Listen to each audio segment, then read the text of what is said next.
MPP మాజీ MPP Talakondapalli గారు, bar association నుంచి అబ్దుల్ సాబ్ హైదరాబాద్ గారు, వేదికైనటువంటి సుధాకర్ గారు, కర్త కర్మ క్రియాకులు, అదేవిధంగా రామన్న గారు, వేదిక ముందున్నటువంటి అందరూ కూడా పెద్దలే ఉన్నారు, చాలా మంది ఉన్నారు. ఒక్కొక్కళ్ళు ఒక్కొక్క 100 మందిని తీసుకురాగలరు, నాకు తెలుసు అది. బట్ ఇది మీరంతా కరెక్ట్ పర్సన్స్. ఏవైతే భావజాలం ఉన్న వాళ్ళు ఇక్కడికి వచ్చారని నేను అనుకుంటున్నాను. అందరికీ నమస్కారం. ఈరోజు మనం ఇంతకుముందు మన రాజలాల్ గారు అన్నట్లు గ్రంథాలయం, అదేవిధంగా గ్రంథాలయాన్ని కూడా ఆలయం అని అందులో ఉంది పేరు. సో గ్రంథాలయం అని పేరు పెడుతుంది. ఇలాంటి గ్రంథాలయాన్ని మనం ఏర్పాటు చేసుకోవడం అనేది ఒక పుణ్యకార్యం. మన విద్యాదానం చేయడం అనేది గొప్ప. ఆర్థిక దానం కంటే, అన్నదానం కంటే కూడా విద్యాదానం గొప్ప. సో అలాంటి విద్యాదానాన్ని మనం ఈరోజు అందిస్తున్నాం. కందుకూరి వీరేశలింగం అంటాడు. ఏమంటాడంటే, ఒక చినిగిన చొక్కా అయినా దొడుకో, ఒక మంచి పుస్తకం అనుకో అంటాడు. అంటే డ్రెస్సింగ్ కంటే కూడా అక్కడ పుస్తకం అనేది ఇంపార్టెంట్. సో ఆయన కూడా ఒక ఉపాధ్యాయుడు, కందుకూరి వీరేశలింగం.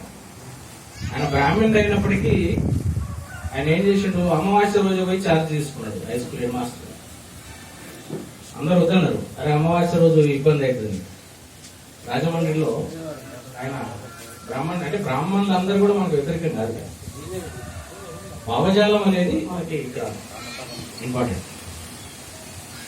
సో ఆయన ఆ రోజు ఆ స్టేట్మెంట్ ఇవ్వడం జరిగింది. సో ఇంట్లో తేనె తిట్ట పెడితే అందరూ ఇల్లు విడిచిపెట్టాలన్నారు, కానీ విడిచిపెట్టలేదు. దయాలు ఉన్నాయని అందరంటే శ్మశానం పోయి పడుకున్నారు. దయం లేవు ఏం లేవని నిరూపించాం స్టూడెంట్స్ చెప్పడం కాదు, ఆయన చూపించినారు. శ్రీశ్రీ కూడా అంతే. These also fact. మహాప్రస్థానం గ్రంథాన్ని రష్యా ప్రభావంతో మహాప్రస్థానం రచించడం జరిగింది 1934. రష్యా యొక్క విప్లవ ప్రభావంతో చాలా మంది కవులు తెలుగులో రావడం జరిగింది. దాంట్లో శ్రీశ్రీ అగ్రగణ్యం. మహాప్రస్థానం, ఖడ్గ సృష్టి లాంటి గ్రంథాలని రష్యా ప్రభావంతో రాశారు. సో అలాంటి పుస్తకాలను కూడా మనం ఇందులో చేర్చాలి గ్రంథాలయంలో. సో అదేవిధంగా గుర్రం జాస్వా గారు, కపిలాన్ని రాసినటువంటి గుర్రం జాస్వా గారు దళిత కవి, వినుకొండ వాస్తవుడు. ఆంధ్ర ప్రాంతం అయినప్పటికీ ఆ రోజున ఫ్యూడల్ వ్యవస్థకు వ్యతిరేకంగా కపిలాన్ని రచించడం జరిగింది. చాలా గొప్ప గ్రంథం అది, మనం చదవాలి. అంతకుముందు అందరూ అర్థం కాని భాషలో రచించేవారు, సంస్కృతంలో కానీ గ్రాంధిక భాషలో. ఆయన మన వేమన తర్వాత, గురజాడ తర్వాత తెలుగులో అట్లాంటి సాహిత్యం రాలేదు. మనం అందరం ఆ పుస్తకాలు మనం చదవాలి, మన పిల్లలకి చదివి. అదేవిధంగా దాశరథి గారు జీవనయానం, మోదుగు పూలు తెలంగాణ లోకల్ వాడుక భాషలో రచించారు. ఆయన నిజాం నవాబు బంధిస్తే పెన్ను లేదు, పేపర్ లేకపోతే బొగ్గుతోటి జైలు గోడల మీద రాసిండు, గోల్కొండ గోడలు. ఆ చల్లని సముద్ర గర్భం దాచిన బడ బాణాల వెంటో, ఆ నల్లని ఆకాశంలో కానరాని భాస్కరులు ఎందరో, ఒక రాజుని గెలిపించుటకై ఒరిగిన నర కంటాలెన్నో అంటే చాలా మంది చనిపోయారు. సో అలాంటి మన సాహిత్యం మనం చదవాలి. ఆ పుస్తకాలు కూడా మనం ఇందులో పెట్టాలని తెలుసుకోకుంటున్నాం. అదేవిధంగా ప్రాంతం వాస్తవులైనటువంటి గోర టెంకన్న గారు, ఎమ్మెల్సీ గారు, అదేవిధంగా కేంద్ర సాహిత్య యువ పురస్కారం పొందినటువంటి గోపాల్ గారు, మన మాడుగుల మండల్ కలకొండ ఉపాధ్యాయులు. ఆయన పశువుల కొట్టడం, గొర్రెల పాక నుంచి ఢిల్లీ వరకు అవార్డు తీసుకున్నారు. లోకల్ వాడుక భాషలో రచించారు. ఒక గొల్లైనని దానిలో చూపిస్తాడు. ఒక గొల్లైన వాళ్ళ తాత ఏం చేస్తాడంటే, గొర్రె యొక్క వైద్యుడు ప్రకృతి వైద్యుడు అంటే మా తాతనే అని చెప్తాడు ఆ గ్రంథం. ఎవరికి రానటువంటి వైద్యం, కడుపు నొప్పులతో ఒక గొర్రె ఉంటే గొర్రె పిల్లని ఎలా తీయాలి బయటికి అనేది ఎప్పుడో ప్రకృతి నేర్చినటువంటి వైద్యుడు ఎవరంటే గొల్లోడు. అదేవిధంగా ప్రకృతి నేర్పినటువంటి ఎన్నో ఏళ్ల నుంచి, సింధు నాగరికత నుంచి కూడా ఒక నైపుణ్యతను సంతరించుకున్నట్టే కుమారుడు ఉండలు తయారు చేసి, అదేవిధంగా మంగళం. సో ఇలాంటి ఉత్పత్తి కులాలు దేశంలో చాలా, వారి యొక్క రచనలు మనం చదవాలి. చదివినప్పుడే మనం సొసైటీలో రూట్కి వెళ్ళగలుగుతాం. అది పుస్తకం హస్తభూషణం అని అన్నారు. అంటే ఒక పుస్తకాన్ని మన చేతిలో ఉన్నప్పుడు మనం గోల్డ్ చైన్ కంటే కూడా వాచ్ కంటే కూడా పుస్తకం ఉండడానికి దానికి వాల్యూ ఎక్కువ. అందుకే డాక్టర్ బిఆర్ అంబేద్కర్ గారు ఒక పుస్తకాన్ని ఎప్పుడు ఆయన చేతిలో మనం చూస్తాం. ఇక్కడ భారత రాజ్యాంగాన్ని పట్టుకుంటారు. Is the best example. ఇంతకుముందు చెప్పినట్లు పెద్దలు చెప్పినట్లు మనం పిల్లలకి ఇన్స్పిరేషన్ ఎవరంటే డాక్టర్ బిఆర్ అంబేద్కర్. ఎందుకంటే ఆయన చదివినటువంటి చదువు చాలా స్ట్రగుల్ అయ్యి చదివాడు. స్కూల్ బయట కూర్చోబెట్టినప్పటికీ సంస్కృతాన్ని ఆ రోజు వద్దన్నప్పటికీ ఆయన కసిగా పెద్ద తర్వాత ఓన్ గా సంస్కృతాన్ని నేర్చుకున్నాడు. వేదాంతాల్లో, ఉపనిషత్తుల్లో, పురాణాల్లో ఏముందని తెలుసుకోవడానికి ఆయన ఓన్ గా సంస్కృతాన్ని నేర్చుకున్నాడు. మనం బెత్తం పట్టుకొని సార్ చెప్తే నేర్చుకోవట్లేదు.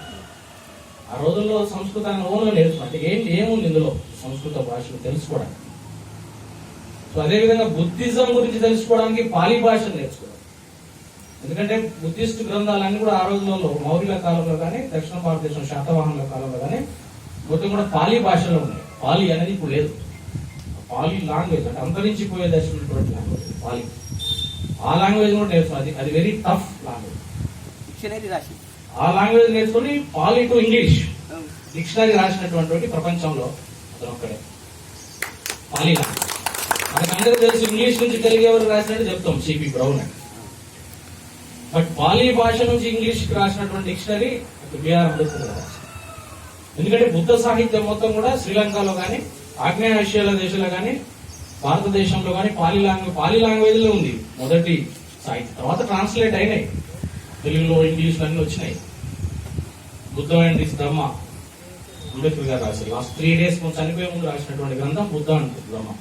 అది డబ్బులు పైసలు లేక దాని పబ్లికేషన్ జరగలేదు. ఆయన చనిపోయిన తర్వాత అభిమానులు చందాలు వేసుకొని దాన్ని పబ్లిక్ చేశారు. అలాంటి పుస్తకాలు మనం చేర్చాలి ఇందులో. అవి మనం చదివియాలి.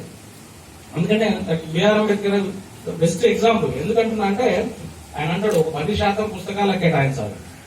10% అంటే వచ్చిన ఆదాయంలో ₹1,00,000 శాలరీ వస్తుంది అనుకోండి, 10,000 ఖర్చు పెట్టాల్సిన పుస్తకాలు.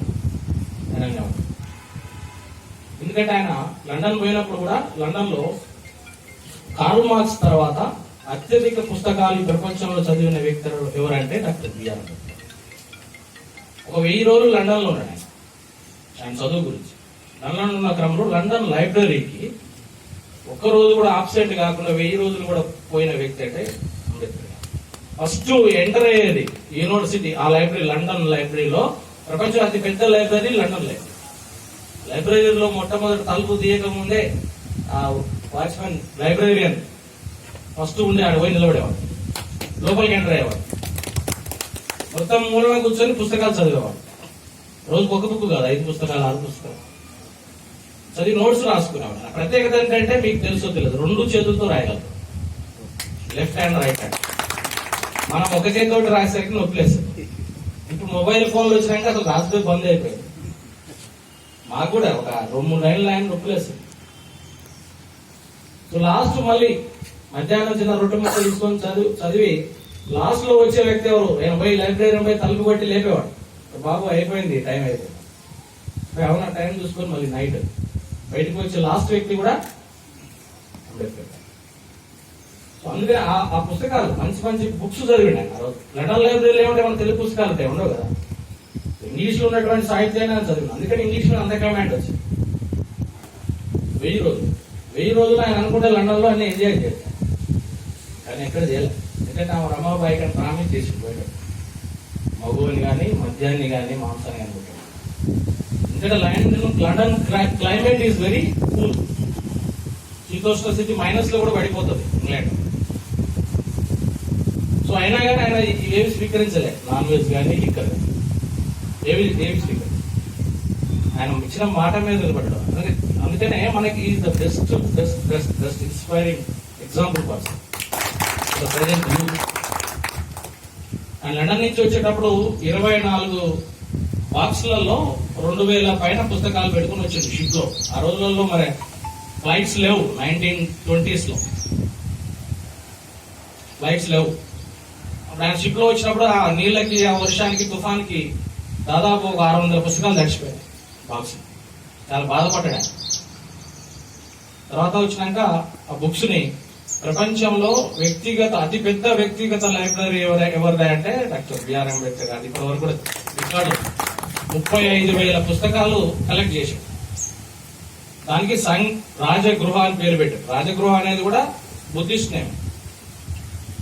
బౌద్ధుల మొట్టమొదటి సమ్మేళనం రాజగృహంలో జరిగింది, మగధ దగ్గర. సో దాని రాజగృహ అని పేరు పెట్టి ఒక బిల్డింగ్ మొత్తం లైబ్రరీ, సొంత లైబ్రరీ, ఓన్ లైబ్రరీ, వ్యక్తిగత లైబ్రరీ. అందుకే ఆయన అంటాడు, నా సమాధి గది కూడా నా పుస్తకాల గదే. అంటే నేను చనిపోయేది కూడా అక్కడే చనిపోతా, రాసి పెట్టుకోండి, నా సమాధి గది కూడా నా పుస్తకాల గదే. My grave yard will be my reading room only. ఆయన అన్నట్టుగానే పుస్తకాల గదిలో చదువుతూ చనిపోతాడు. అండ్ రైటింగ్ స్టైల్ కూడా రెడ్ పెన్ తోటి అండర్లైన్ చేసుకున్నాం ఇంపార్టెంట్ పాయింట్స్. మళ్ళీ 1 year కి దాని మీద ఒక టాపిక్ మీద స్పీచ్ ఉంది అంటే అది ఎక్కడ ఉంది ఆయన గుర్తుపెట్టి అది తెచ్చుకొని మళ్ళీ ఆ నోట్స్ తీసుకుపోయారు. చిన్న చిన్న పేపర్ కటింగ్స్ పెట్టుకున్నారు. మదన్ మోహన్ మాలవ్య అని Hindu university vice chancellor Madan Mohan Malaviya. ఈ గ్రంథాలన్నీ చూసి ఆయన అన్నాడు, నీకు ఒక 2 లక్షల రూపాయలు ఇస్తాం మీకు, ఈ లైబ్రరీ మొత్తాన్ని మాకు ఇచ్చేసాడు. 35,000 పుస్తకాలు. అంటే అంబేద్కర్ ఒప్పుకోలేదు, నేను ఇవ్వనని చెప్పి. ఆ రోజుల్లో మరి 2 లక్షలు అంటే ఇప్పుడు 200 కోట్లు ఉండొచ్చు. రియల్ ఎస్టేట్ పరంగా ఇంకా ఎక్కువ. సో ఆయన ఇవ్వలే, ఒక పుస్తకం కూడా ఇవ్వలేదు. సో అదంతా కూడా మళ్ళీ ఆయన చనిపోయే లాస్ట్ దశలో డయాబెటిక్ తోటి ఉన్నప్పుడు, ప్రాబ్లం ఉన్నప్పుడు బాగా పీపుల్స్ సొసైటీ అని ఔరంగాబాద్, పూణేలో ఉన్నాయి, వాళ్ళకి హ్యాండ్ ఓవర్ చేయడం అన్ని పుస్తకాలను. అవన్నీ ఇప్పటికి ఉన్నాయి. మీరు పోయినప్పుడు బాంబే చూసి రాకుండా ఆ గ్రంథాలయం కూడా పోయి చూసి రావాలి యూత్. సో ఇట్లా మనకి ఈయన ఈవెన్ ఒక చిన్న ఎగ్జాంపుల్ చెప్తా. 1932లో రౌండ్ టేబుల్ సమావేశం అయింది లండన్ లో. డాక్టర్ బిఆర్ అంబేద్కర్ గారు దేశంలో ఉన్నటువంటి అణగారిన వర్గాల తరఫున లండన్ పోయాడు. గాంధీజీ భారతదేశ ప్రజల తరఫున లండన్ పోయారు. మహమ్మద్ అలీ జిన్నా మహమ్మదీయుల తరఫున లండన్ పోయారు. ఈ ముగ్గురు పోయారు. The 3 delegates from India. ఈ ముగ్గురు పోయారు. అక్కడ పోయినప్పుడు జర్నలిస్టు నైట్ మీటింగ్ అయిపోయిన తర్వాత దానికి అధ్యక్షత కింగ్ జార్జ్ వహించాడు. రామ్సే మెక్డొనాల్డ్ ప్రధానం బ్రిటన్ లో. మీటింగ్ సాయంత్రం అయిపోయిన తర్వాత అందరూ ఎవరి పనులలో వాళ్ళు పోయేవాళ్ళు. నైట్ 11 తర్వాత జర్నలిస్టు వాళ్ళ నివాసాలకు పోయి ఫస్ట్ గాంధీ గారి దగ్గర పోయి అడిగాడు. ఆయన అప్పటికే ఆయన నిద్రపోతున్నాడు 10:30. సో జిన్నా దగ్గర పోతే జిన్నా ఏదో పార్టీకి పోయాడు. సో తర్వాత అంబేద్కర్ గారి దగ్గరికి పోయిన తర్వాత ఆయన రాసుకుంటున్నాడు, చదువుతున్నాడు. 11 o'clock మీరు వాళ్ళంతా ఈ మీటింగ్ అయిపోయిన తర్వాత రిలాక్స్ అవుతున్నారు, మరి మీరేంటి ఇంకా హార్డ్ వర్క్ చేస్తున్నారు, ఇంకా కష్టపడుతున్నారు, ఇంకా రాస్తున్నారు ఎందుకు అని అడిగాడు. అంటే ఆయన ఒక మాట అన్నాడు, దేశంలో అణగారిన వర్గాలు ఇంకా నిద్రావస్థలో ఉన్నారు. వాళ్ళు నిద్రావస్థలో ఉన్నారు కాబట్టి వాళ్ళని మేల్కొల్పాల్సిన బాధ్యత మాకుంది. కాబట్టి నేను నిద్ర లేని రాత్రులు గడపాల్సిందే అన్నాడు. ఆ స్టేట్మెంట్ చూడండి, జర్నలిస్టు షేక్ అయిపోయింది. సో రౌండ్ టేబుల్ మీటింగ్ కానీ, తర్వాత సైమన్ కమిషన్ ఇండియాకి వచ్చినప్పుడు కానీ, తర్వాత రాజ్యాంగ రచనలో కానీ అన్నిట్లో కూడా ఆయన కమాండ్ ఎక్కడి నుంచి వచ్చిందంటే పుస్తక పఠనం, బుక్ రీడింగ్. సో కాబట్టి ఆయన్ని మనం ఇన్స్పైరింగ్ గా తీసుకోవాలి. ఈ పుస్తకాలు పెట్టడమే కాదు గ్రంథాలయం, దాన్ని నిర్వహించగల ఒక 10 మందినైనా మనం రప్పియగలగాలి గ్రంథాలయం రోజు ఉదయం సాయంత్రం. అప్పుడే మనం పెట్టినటువంటి దానికి సార్థకత చేకూరినది. నల్గొండలో మా ఊళ్ళో లేదు, మా ఊరు పల్లెటూరు హుజూర్ నగర్ అని ఉంటుంది. ఇప్పుడు కాన్స్టిట్యూన్సీ అప్పుడు లేదు. మా కాలేజీ నేను అక్కడే ఇంటర్మీడియట్ డిగ్రీ అక్కడే చదివి. బస్సు 4:30కు ఉంటుండే, ఎర్ర బస్సు ఇంటర్మీడియట్. మా నాన్న ఏం చేస్తుండే, డీజిల్ క్యాన్ ఇస్తుండే. పోయేటప్పుడేమో పట్టుకొని పోవాలి, వచ్చినప్పుడు డీజిల్ తీసుకుని రావాలి, క్యాన్ 20 లీటర్ల క్యాన్. అది తీసుకొని వస్తుండేది. ఆ డీజిల్ ఒక 2 కిలోమీటర్లు బస్ స్టాండ్కి పెట్రోల్ పంప్. ఆటోలో వేస్తే 10 రూపాయలు 20 రూపాయలు ఆనికేందుకే అని నేనే పట్టుకొస్తుంటే, ఒక పక్క పుస్తకాలు, ఒక పక్క డీజిల్ క్యాన్ తీసుకొని వస్తుంటే. అదేమో ఇట్లా ఊపుతుండే, ఊపి పాయింట్ అంతా తడుస్తుంది, డీజిల్ పడుతుంది. అది నేను ఒక మంగళ షాప్ ఉంటుండే, మంగళాన్ని. ఆ షాప్ లో పెట్టి పుస్తకాలు న్యూస్ పేపర్ చదువుతుంది. 4:30కి రావాల్సి ఉంటే ఒకవేళ 5-10 నిమిషాలు అయితే వెళ్ళిపోతుండే బస్సు. మళ్ళీ 2 గంటలు పడుతున్నాయి రావడానికి. సో ఆ 2 గంటలు ఏం చేసేదంటే లైబ్రరీ ఉంటుండే దగ్గరలో, ఆ లైబ్రరీకి పోయి కూర్చుంటు. మనం ఈ రోజున మనం ఇక్కడ యూనిఫామ్ వేసుకున్నామంటే గ్రంథాలయమే దానికి కారణం అని వాస్తవం. 2 గంటలు దాని మీద కేటాయిస్తుంది పుస్తకాలు కానీ తీసుకోవడం. తర్వాత నేను మెంబర్షిప్ తీసుకున్నాను 50 రూపాయలు. 50 రూపాయలు మెంబర్షిప్. లైబ్రరీని ఏం చేస్తాడంటే 50 రూపాయల కంటే తక్కువ బుక్కే ఇస్తాడు, ఎక్కువ కాస్ట్ ఉన్నది 7 మళ్ళీ. ఎందుకంటే ఇది రాకపోతే మళ్ళీ ఇబ్బంది. అందుకే సంస్కృతంలో ఒక శ్లోకం ఉంది, పుస్తకం వనిత విత్తం పరహస్తం గతం గత. పుస్తకము స్త్రీ, తర్వాత విత్తం డబ్బులు అప్పులు ఇస్తారు, అవి తిరిగి రావు నాయన, వచ్చినా చినిగి వస్తాయి లేకపోతే డ్యామేజ్ అయ్యి వస్తాయని సూక్తి. అందుకే పుస్తకాలు నేను మ్యాగ్జిన్ ఎవరికి ఇయ్యను. అంబేద్కర్ గారు కూడా ఏం చేశారంటే ఈవెన్ స్వీపర్స్ కూడా వాళ్ళ మీద డౌట్ ఉంటే పోయిన కూడా ఇటు పిలిచి జేబులు చెక్ చేసేవాడు, కటింగ్స్ జేబులు పెట్టుకొని పోతాడేవాడు. సో ఇట్లా అంటే ఈ పుస్తక పఠనం ఈ రోజున మొబైల్ ఫోన్స్ వచ్చాయి, మొత్తం మొబైల్ ఫోన్స్ కి అడిక్ట్ అయ్యి పిల్లలు పుస్తక పఠనం అనేది జరిగి ఉమ్మడి కుటుంబ వ్యవస్థ విచ్ఛిన్నం అయిపోయింది. మనం మీ కాలంలో మా కాలంలో జనరేషన్లో ఏం చెప్పాలంటే తాతలు తండ్రులు ఉండేవాళ్ళు, ప్రధాని ఉండేవాళ్ళు, లేకపోతే మామయ్య ఉండేవాళ్ళు, ఎవరో ఒకరు ఉండి మనకి పురాణ గాథలు కానీ లేకపోతే ఇన్స్పైరింగ్ స్టోరీస్ కానీ ఇవన్నీ చెప్పేవాళ్ళు, చెప్పి వాళ్ళని మోటివేట్ చేసేవాళ్ళు. ఇప్పుడు ఆ పరిస్థితి లేదు. ఓన్లీ న్యూక్లియర్ ఫ్యామిలీస్ అయిపోయినాయి, భార్య భర్త ఒక పిల్లాడు లేదంటే ఇద్దరు. సో వాళ్ళు కూడా వీళ్ళ డ్యూటీకి వాళ్ళు పోతారు, వచ్చి పడుకుంటారు. ఎవరికి ఏది ఈ భారతదేశ చరిత్ర కానీ సంస్కృతి కానీ ఇలాంటి అంబేద్కర్ గురించి చెప్పే పరిస్థితి లేదు. అందుకే మొత్తం వాడు మొబైల్ ఫోన్స్ కి అడిక్ట్ అయ్యారు. మొబైల్లో యూట్యూబ్ కొడితే వచ్చేస్తారు, యూట్యూబ్ చూస్తాడు, లేదా గేమ్స్ ఆడుకుంటారు పిల్లలు, ఇదంతా అవుతుంది. సో మనం వాళ్ళని పుస్తకం పట్టిగలగాలి. పుస్తకం పట్టిగలిగినప్పుడు అది మైండ్ లో గుర్తుంది. మీరు సెల్ ఫోన్ చూడండి, వాట్సాప్ వచ్చిన తర్వాత మధ్య మరుపు అనేది పెరిగిపోయింది, మనకి అందరికి మధ్య మరుపు అనేది పెరిగిపోయింది. ఎందుకంటే అది డిజిటల్ అది కంటికి హాని చేస్తుంది. పుస్తకం అట్లా కాదు, పుస్తకం ద్వారా అది గుర్తుంది లైఫ్ లో. వాట్సాప్ అట్లా కాదు. మొన్న లోకల్ సంజీవ్ గారు కూడా వాట్సాప్ లో ఒక మెసేజ్ వచ్చింది, ఇందులో చెప్పినటువంటి ఆషాఢ పౌర్ణమి జూలై 13 అండ్ దాంట్లో రాశారు ఆర్టికల్. నేను చదివినా, మీరు చదివినో లేదు, మనం వచ్చింది కాకపోతే జూలై 13 కానీ మీరు 6 days ముందే వచ్చింది. చదివా ఆషాఢ పౌర్ణమి బుద్ధిజానికి ఉన్నటువంటి లింక్ ఏందని రాసిరాడు బాగా. మనం అలాంటి చదవం మనం. అలాంటి చదవాలి, పిల్లలతో చదివేయాలి. చదివించినప్పుడే వాళ్ళకి పుస్తక పఠనం పట్ల ఇంట్రెస్ట్ పెరుగుతుంది. మొన్న ఇక్కడ చేస్తున్నది ఇన్స్పిరేషన్ తీసుకొని ఇక్కడ ముద్దువిల్లో లైబ్రరీ ఇనాగ్రేషన్ చేసాం. ముద్దువిల్లో వెంకటరెడ్డి గారని ఆయన 1960s లోనే వాళ్ళ ఊళ్ళో పాతకాలంలో హై స్కూల్ ఉందట ముద్దువిల్లో. 1964లో అమలు కూడా లేనప్పుడు అలాంటి దశలో ఆయన వెంకటరెడ్డి అని పంతులు ఉన్నట పాత. ఇప్పుడున్న వాళ్ళందరికీ కూడా ఆయన గురువు. సో వాళ్ళ కుమారుడు ఆయన అమెరికాకు పోయించుండు. ఆయన ప్రేమ కూడా లైబ్రరీ పెట్టి మమ్మల్ని కూడా పిలిచారు. మళ్ళీ గారు మేము అందరం పోయినాం. నన్ను కూడా మాట్లాడమంటే మాట్లాడినాను. మంచి పుస్తకాలు పెట్టారు అక్కడ కూడా. ఇప్పుడు అక్కడ డిజిటల్ కూడా కొన్ని ల్యాప్టాప్లు పెట్టారు, ల్యాప్టాప్ సిస్టమ్స్ పెట్టారు. సో ఇట్లాంటి గ్రంథాలయాలు రావాలి గ్రామాల్లో కూడా.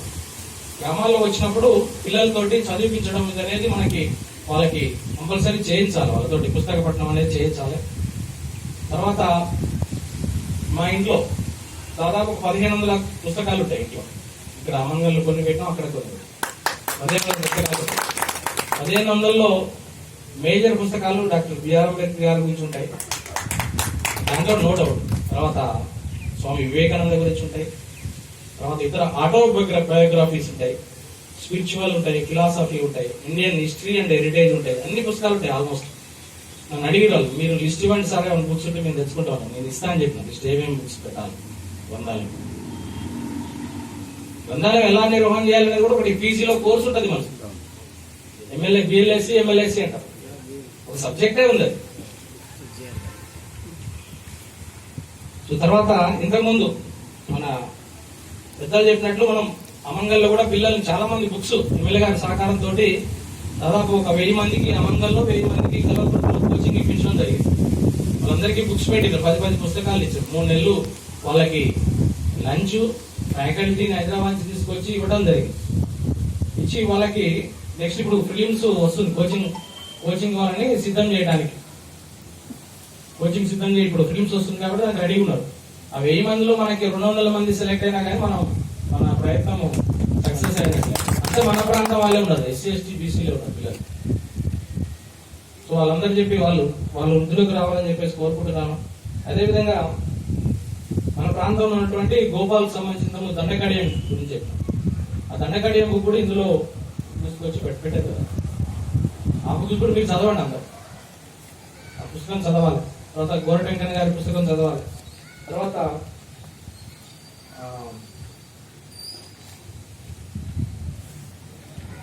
పులి గారి గురించి మనం ఆయన సంబంధించిన పుస్తకాలు చర్ణకోల, తర్వాత గులాంగిరి అనే గ్రంథాలు తెలుగులో అనువదించారు.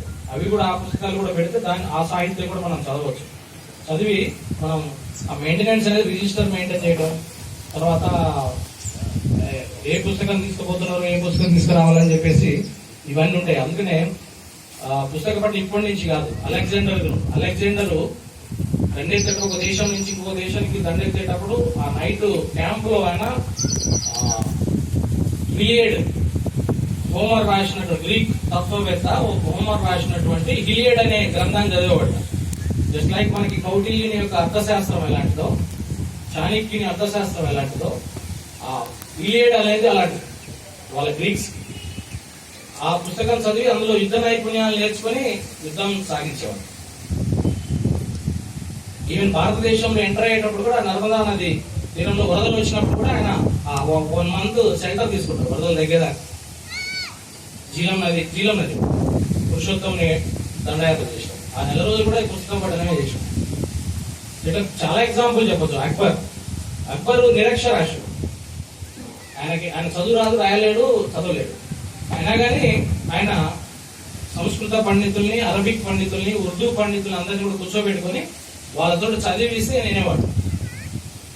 ఇన్ని జ్ఞానాన్ని సంపాదించాడు అక్బర్. 25,000 పుస్తకాలను భారతదేశం నుంచి మొత్తం నుంచి తెప్పించి పండితులతో రాయించి అందులో పెట్టించాడు. ఇక్కడ ఆగ్రాలో అక్బర్. అదే తెలంగాణ మొట్టమొదటి లైబ్రరీ హైదరాబాద్ లో చాలా ఉన్నాయి. తెలంగాణలో ప్రజల లైబ్రరీ ఏదంటే ఆలేరులో. నిజాం యొక్క నిర్బంధాన్ని ఎదిరించి ఆలేరులో కృష్ణూరు రామచంద్రారెడ్డి భూస్వామికి వ్యతిరేకంగా ఆలేరులో వచ్చిన ఇంట్లో లైబ్రరీని పెట్టారు. చాకలి ఐలమ్మ యొక్క ప్రాంతం. అంత కష్టాలు పడి అప్పుడు లైబ్రరీ పెట్టేవాళ్ళు, అంత అంత అంత దిగ్బంధాన్ని ఎదిరించి. సో ఇలా తర్వాత భగత్ సింగ్ కూడా లాస్ట్ చనిపోయినప్పుడు నీకేం కోరిక కావాలని అడిగాడు. నీకు లాస్ట్ కోరిక ఏంటని అడిగితే జనరల్గా ఎవరైనా ఏమడుతారు? తల్లిదండ్రులతో మాట్లాడాలి, లేకపోతే ఇంకా విలేజ్కి పోయి రావాలి, ఇంకేమో చెప్తారు కదా. కామ్రేడ్ భగత్ సింగ్ ఏం చెప్పిండు తెలుసా? లెనిన్ యొక్క జీవిత చరిత్ర పుస్తకం ఇవ్వండి నాకు, ఇస్తే దాన్ని చదువుతాను. రష్యా యొక్క మొట్టమొదటి అధ్యక్షుడు 1917లో రష్యా విప్లవ పితామహుడు, కమ్యూనిస్టు భావజాలానికి ప్రపంచంలో కార్ల్ మార్క్స్ తర్వాత భారతదేశానికి ఎందుకు ఇచ్చినటువంటి వ్యక్తి ఎవరంటే కామ్రేడ్ లెనిన్. సో ఆయన జీవిత చరిత్ర కావాలని చెప్పి చదివి చనిపోయే ముందు. సో ఎందుకు ఆ పుస్తకంలో అసలు ఏముంది జీవిత చరిత్ర, ఎలా రష్యా విప్లవాన్ని స్టార్ట్ చేసి అనేది దాని గురించి తెలుసుకోవడం కోసం లాస్ట్ లో చదివి ఉంటాడు, కానీ మళ్ళీ చదవాలనిపించి మళ్ళీ. సో తర్వాత ఇట్లా చాలా ఎగ్జాంపుల్ చెప్పుకోవచ్చు. బేకన్ అనేట ఆయన అంటాడు, ఏమంటాడంటే పుస్తకాలు అనేవి 3 రకాలు. ఒకటి రుచి చూసి వదిలేయాలి. కొన్ని రకాలు నమలి టేస్ట్ చూడాలి. మూడో రకం పుస్తకాలు రుచి చూసి నమిలి జీర్ణం చేసుకోవాలని అంటే 3 రకాల పుస్తకాలు ఉన్నాయి. అంటే మనం ఏకోవే చదవాలి, లాస్ట్ 3వ దశ జీర్ణం చేసుకోవాలి పుస్తకాలు. అలాంటి పుస్తకాలను మనం పెట్టాలి, అలాంటి పుస్తకాలను మనం చదవాలి. చాలా పుస్తకాలు ఉంటాయి మార్కెట్లో, కాదు మనకి ఎవ్రీ ఇయర్. మీరు గుర్తుపెట్టుకోండి, డిసెంబర్ లాస్ట్ వీక్ లో హైదరాబాద్ బుక్ ఫెస్టివల్ జరుగుతుంది. ఇక్కడ ఇందిరా పార్క్ ఎదురుగా ఎన్టీఆర్ స్టేడియం లో జరుగుతుంది. అక్కడ 350 బుక్ స్టాల్స్ వస్తాయి. వారం 10 రోజులు ఒక పుస్తక పండగలాగా ఉంటుంది, ఫెస్టివల్ అన్నట్టు. భారతదేశం నలుమూలల నుంచి, కలకత్తా నుంచి, ఇటు సైడ్ పంజాబ్ నుంచి, కేరళ నుంచి, జమ్మూ కాశ్మీర్, మొత్తం 4 దిశల నుంచి కూడా అక్కడికి వస్తాయి అన్ని. ఎవ్రీ ఇయర్ జరుగుతుంది. సో నేను అది 2 రోజులు సెలవు పెట్టిపోతాను దానికి. 2 రోజులు మన లాస్ట్ టైం 350 పుస్తకాలు కొనుక్కున్నాం. 350 పుస్తకాలు. సో మీరు వెళ్ళండి, పాత పుస్తకాలు కూడా దొరుకుతాయి, ఓల్డ్ బుక్స్ దొరుకుతాయి, కొత్త బుక్స్ దొరుకుతాయి. సో ఆ పుస్తకాలు మనం డిస్కౌంట్ అంటే మన స్టాల్స్ ఉంటాయి, స్టాల్స్ చూసుకుంటా వెళ్ళాలి. ఒకవేళ డిసెంబర్ దాకా ఎందుకనుకుంటే మనకి అబిడ్స్ లో విశాలాంధ్ర బుక్ హౌస్ ఉంది పెద్దది, తర్వాత బాగలింగంపల్లిలో సుందరయ్య విజ్ఞాన కేంద్రం ఉంది, అక్కడనే తర్వాత నవోదయ బుక్ స్టాల్ ఉంది కాచిగూడలో. ఒక 6 book stall, famous book stalls ఉన్నాయి. అక్కడ కూడా పోయి మీరు కొనుక్కోవచ్చు. పిల్లలతో చదివేయాలి బుక్స్. వరల్డ్ లో వేరే కంట్రీస్ లో ఏదైనా బర్త్డే అయినప్పుడు ఏం చేస్తారంటే, బర్త్డే రోజు ఏమిస్తాం, మనం ఏమిస్తాం, ఏదో గోల్డ్ లేకపోతే ఇంకే కేక్ చేస్తాం, అది చేస్తాం, ఇది చేస్తాం, పార్టీ అంటారు. వేరే కంట్రీస్ లో, కొన్ని కంట్రీస్ లో, రష్యా లాంటి దేశాల్లో జరగదు. ఏం చేస్తున్న వాళ్ళు పుస్తకాన్ని బహుకరిస్తారు, పుస్తకాన్ని ఇస్తారు పిల్లగాని. సరే అంటే నేను ఈ పుస్తకం చదవాలేమో అనేది ఆలోచనకు వస్తుంది. ఇప్పుడు ఎవరే కాదు, మా ఆవిడ కూడా వాడి పుస్తకం, జీకే పుస్తకం ఇస్తే 10 రోజులైనా అది కంప్లీట్ కావాలి. అదే సెల్ ఫోన్ ఇచ్చినా అనుకోండి, ఇది చదవమని, అది చదివేస్తారు. సెల్ ఫోన్ అట్లా అడిక్ట్ అయ్యేది. కోవిడ్ వల్ల ఇంకా ఇది ఇంక్రీజ్ అయ్యేది. ఇంకా కోవిడ్ వల్ల సెల్ ఫోన్ వాడకము, తర్వాత ఇవన్నీ ఇంక్రీజ్ అయ్యాయి. దాన్ని తగ్గించి మనం పుస్తక పఠనం అనేది చేయాలి. అందుకని స్టేట్ గవర్నమెంట్ రీడ్ అనే ప్రోగ్రామ్ తీసుకొచ్చింది. రీడ్ అంటే read, enjoy and development. Read expansion ఏంటంటే రీడ్, ఎంజాయ్ అండ్ డెవలప్మెంట్ అంటే 1 అవర్, శనివారం రోజు ఒక 1 అవర్ బలవంతంగా కొట్టి చదివిపోయాలని అర్థం. స్కూళ్ళల్లో కొత్తగా వచ్చింది. ఇది మరి పుస్తకాలు చదవట్లేదు పిల్లలు. అకాడమిక్ పుస్తకాలు కాదు, జనరల్ పుస్తకాలు కూడా చదవాలి. అకాడమిక్ పుస్తకాలు ఎలా ఎగ్జామ్స్ అప్పుడు బట్టి పడతారు అంతే, తర్వాత మళ్ళీ మర్చిపోతారు. అంతా బ్యాచ్లు ఎవరు వస్తున్నారు, నారాయణ శ్రీ చైతన్య బ్యాచ్, బాయిలర్ కోట్ పిల్లలు వస్తున్నారు. వాస్తవం ఒప్పుకోవాలి. మీరే కాదు, మా అట్లా అందరు వాళ్ళ సొసైటీ పట్ల ఏం అవగాహన ఉంటుంది. Maths, physics, chemistry, maths, physics, chemistry, వాడు వేరేది తెలియదు కాబట్టి నిద్ర లేపినా కానీ ఐఐటి, ఎంసెట్, ఐఐటి, ఎంసెట్, వేరేది లేదు. మనం ఏం చేసినాం మన కాలంలో? సామాజిక శాస్త్రాలు చదివాం, భారతదేశం చరిత్ర చదివాం, ఒక ప్రపంచ చరిత్ర చదివాం, పొలిటికల్ సైన్స్ చదివాం. పొలిటికల్ సైన్స్ లో రాజ్యాంగ నిర్మాణం ఎలా ఉంటుంది, రాజ్యాంగంలో పౌరులకు ఉన్నటువంటి ప్రాథమిక హక్కులు ఏంటి, ప్రాథమిక విధులు ఏంటి చదివాం. ఎకనామిక్స్ చదివాం, ఆర్థిక శాస్త్రం చదివాం. ఆర్థిక శాస్త్రంలో డిమాండ్ సప్లై సూత్రాలు ఏంటి చదివాం. అదే ఆర్థిక శాస్త్రంలో తెలంగాణ గ్రామీణ వ్యవస్థ ఏంటి, భారతదేశ ఆర్థిక వ్యవస్థ ఏంటి. బ్రిటిషర్స్ భారతదేశం నుంచి బ్రెయిన్ డ్రైన్ అనే సిద్ధాంతం దాదాబాయి నవరోజీ ప్రతిపాదించినటువంటి దాని ద్వారా భారతదేశం నుంచి ఎన్ని కోట్ల రూపాయలు బ్రిటన్ కి వలసపోయింది చదివాం. మన పత్తిని తీసుకెళ్లి మనకే బట్టలు ఇచ్చేవాడు. సో అట్లాంటి చదివినప్పుడు సొసైటీలో పేదల యొక్క స్థితిగతులు ఏంటి అవి తెలుస్తాయి. మీరు చూస్తలేదు, కొత్తగా వచ్చే బ్యాచ్లు కూడా ఆఫీసర్స్ బ్యూరోక్రసీలో, సివిల్స్ లో కానీ, గ్రూప్ లో కానీ మొత్తం ఐఐటి వాళ్ళు, బీటెక్, టెక్నాలజీ, ఎంటెక్ చేసిన వాళ్ళే వస్తున్నారు. అదేంటంటే బట్టి సిస్టమ్. మ్యాథ్స్ ఉందంటే అంతే, అది అక్కడ తింటుంది, ఫుల్ మార్క్స్ వేయాల్సింది. నువ్వు భారతదేశం చరిత్ర గురించి నువ్వు ఎంత రాసినా 10కి 5 మార్కులు 6 మార్కులే. నువ్వెంత చదువు, ఎంత రాయి. వాళ్ళలో కూడా ఉన్నారు, మెడికల్ లాంటి ఆఫీసర్స్ ఉన్నారు. బట్ అంటే గ్రౌండ్ లెవెల్లోకి పోయి చదివి, ఇప్పుడు నారాయణ శ్రీ చైతన్య బ్యాచ్ అని చెప్పాను కదా, వాళ్ళకి అంతే 5 కిలోమీటర్లు 2 కిలోమీటర్లు కూడా పరిగెత్తలేదు వచ్చేటటువంటి పిల్లలు. ఇప్పుడు మేము 8 కిలోమీటర్లు 8 సంవత్సరాలు నడిచదు. సో ఇప్పుడు వచ్చేటటువంటి బ్యాచ్ రన్నింగ్ చేయమనండి. అందుకనే డిపార్ట్మెంట్ కూడా ఏం చేశారు, ఆయన వర్క్ ఉందని 5 కిలోమీటర్ రన్నింగ్ తీసిపడేసి లేదు, కంప్లీట్ చేయట్లేదు. రాను అది కూడా తగ్గించేస్తారు ఫిట్నెస్. ఐజంప్ ఫుల్ మార్క్స్ ఉండే 150 సెంటీమీటర్స్ ఉంటే ఫుల్ మార్క్, లేదు 120 సెంటీమీటర్స్ అయితే అన్ని లాంగ్ జంప్ అన్ని తగ్గించేసారు. సో దాంతో ఏంటి ఫిట్నెస్ వచ్చే వాళ్ళు కూడా తగ్గిపోతుంది. పోలీస్ డిపార్ట్మెంట్ కానీ ఆర్మీ కానీ ఎట్లుండాలి, ఫిట్నెస్ ఉండాలి. ఒక 10 గంటలు బందోబస్తు చేస్తే నిలబడగలగాలి. ఇప్పుడు వచ్చే వాళ్ళు కూడా అంతా అంతే, బీటెక్ వాళ్ళు వస్తున్నారు కొత్త బ్యాచ్లు, వాళ్ళు చెట్టు కింద పోయి కూర్చుంటాడు, గంట సేపు నిలబడి చెట్టు కింద పోయి ఫోన్ అయినా చూసుకుంటాడు, లేకపోతే చాటింగ్ చేస్తాడు, యూట్యూబ్ చూస్తాడు. ఏంద్రా బాబు ఎందుకు కూర్చున్నావు, బందోబస్తు ఇంకా స్టార్టే కాలేదురా బాబు, ఇప్పుడు లంచ్ వస్తుంది ఇంకా బిర్యానీ వస్తుంది అంటే కూడా సార్ కాళ్ళు వస్తున్నాయి సార్, నడుము నొప్పి ఉంది సార్, ఈ మైగ్రేన్ ఉంది సార్, ఈ మెడ నొప్పి, సర్వైకల్, ఇవన్నీ వచ్చేస్తున్నాయి. అట్లా అంటే ఎందుకు ఇట్లా అవుతుందంటే కొత్త జనరేషన్ అలా ఉంది. ఫిజికల్ ఫిట్నెస్ అనేది లేదు, ఫుడ్, మెడికల్ ఫుడ్, బుక్స్ పుస్తక పఠనం అనేది లేదు, సమాజం పట్ల అవగాహన అనేది లేదు. మన రీసెంట్ గా పవన్ మనీ కరోడ్పతిలో ఒక ఆమె పోయింది కదా, చాలా చదువుకుంది, ఎంపీజీ పిహెచ్డి, క్వశ్చన్ అడిగారు అంబేద్కర్ గారి గురించి, అది చెప్పలేకపోయింది. చూసే ఉంటారు వాట్సాప్ లో వచ్చి, హిందీ వాటిలో బాబాసాహెబ్, వెరీ గుడ్, హిందీ వాటిలో బాబాసాహెబ్ అని ఎవరు పిలుస్తారు అనేది క్వశ్చన్, సింపుల్ క్వశ్చన్. 5వ తరగతి పిల్లగా చెప్పాలి, ఆమె చెప్పలేకపోయింది. నిజంగా దురదృష్టం. అదే పుస్తకాల పట్ల, సమాజం పట్ల అవగాహన ఉన్నట్లయితే వెంటనే చెప్తారు.